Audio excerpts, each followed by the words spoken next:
time to Talk Tuesday, where your local realtor, Antonio Newton, discusses the local market and common issues, providing quick solutions, creative ideas, as well as tips for investors, home buyers, and homeowners.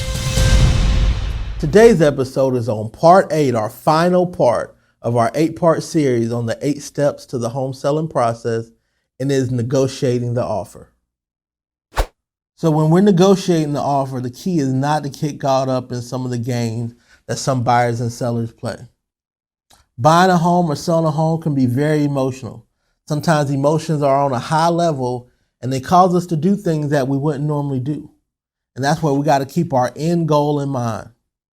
Remember, when we get an offer, they took the time to write up this offer, so it may be lower than you want. And we always have 3 options with any offer. 1 is to accept, 2 is to counter, and 3 is to reject. Now, I always advise my clients, regardless of the offer, let's always counter or accept, because you never know what that buyer is willing to come up to, regardless of what their initial offer price was. Even if you countered back at a full price offer. But just know that anytime you counter, that buyer has no obligation at that point for a contract to accept your counter or to even counter back. So try to think about the things that you must have and what's most important to you with that offer, and let those be the terms that we negotiate. Now, although most of the time all the time really, you are selling the house for a set price, but remember there are other factors with every offer. You have the earnest money deposit and what that means for the buyer or the seller. You have the financing terms. Is it conventional? Is it FHA? Is it VA? Is it USDA? Is it down payment assistance? All these things can affect the closing process. Are there any contingencies? Financing contingency, appraisal contingency, home inspection contingencies? Is it as is? Is there a due diligence period? How long is it? Do you have to provide the property disclosure? Is there a home warranty being asked? If so, how much is it? What does it cover? What does it require on the seller's portion? Are they asking for the appliances? Are they asking for the windows coverings and the blinds? What date are you closing? So all these things are terms of the offer, but if you have multiple offer situations, then this could really determine on which offer you pick. If everything is the same in price, then these terms can be a make or break deal for which offer you ultimately decide to choose. It is important to put yourself in a buyer's position and think about the buyer. As well as the buyer, do the same thing. Think about the seller. Because you guys aren't adversaries. You're really working for the same common goal. You have a house they want to buy, and they want to buy a house that you're trying to sell. So for everyone to come out in a win-win situation, it's important that the two of you, even though on opposite sides, work together for the same goal. And then once the offer is accepted, your agent will be there to make sure everything continues to go as smooth as possible till you get to the closing table, which is the ultimate goal. And it's not a bad idea to also continue to try to get a backup offer just in case if something happens to your first offer.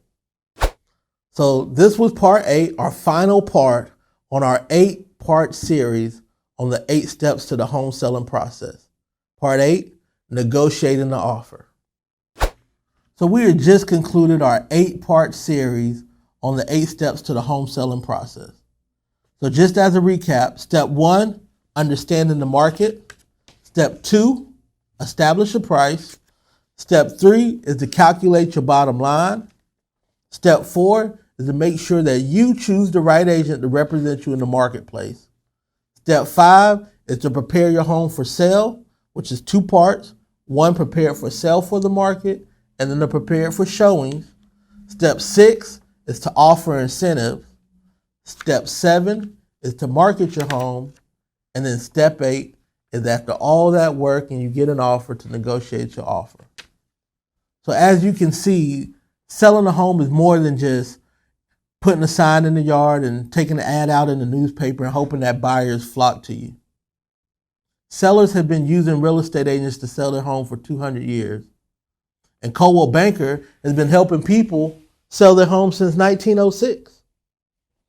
I hope that we get the opportunity to meet if you're thinking of selling a home, because I love to sit down with you and discuss, help you set a reasonable market price. I can point out some things that you can do that are going to be cost effective, that's going to make your home more appealing to buyers. And I can show you my marketing plan and marketing strategies.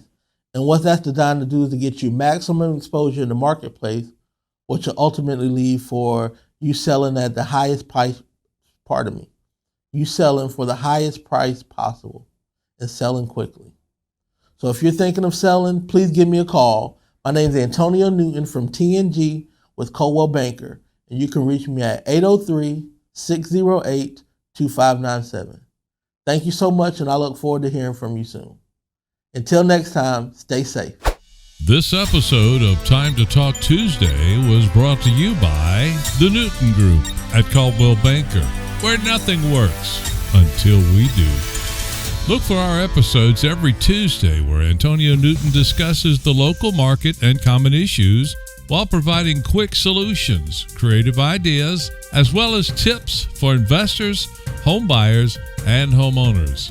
If you'd like to reach out to us, we can be reached online and on land at area code 803-608-2597. So until next time, here's wishing you all fair winds, following seas, and gentle tides.